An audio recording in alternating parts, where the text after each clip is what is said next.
It seems like far too often when we talk about politicians, political parties, or any of the soap operas that fall in between those things, it always seems to strike a nerve with your average, everyday Americans.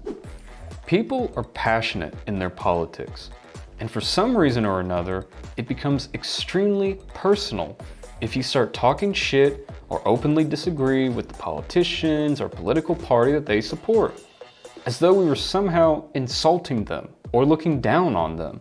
So to that, today's episode starts out with a simple question.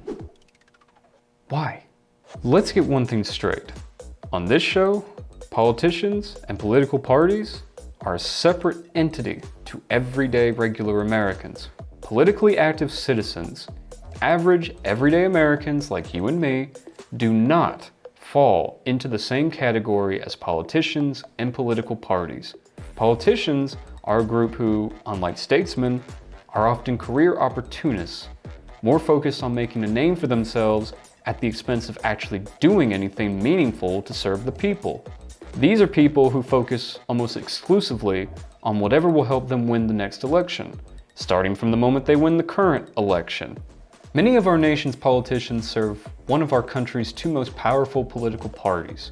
The basic purpose of a political party is to pool resources and like-minded people together to nominate candidates for public office, and to get as many of them elected as possible. Once elected, those candidates then serve towards the goals of the party and focus on appeasing only members of that party, rather than trying to find solutions that work for everyone. But your everyday, politically active American can't be so easily categorized into groups. Just because people may support one party or another doesn't mean that they're always going to agree with everything that is said by that party. It's like saying, if an elected politician is a complete moron, then the people who voted for them must be exactly the same. This dangerous generalization creates endless tension and divide within our own communities, when the truth is far more complex.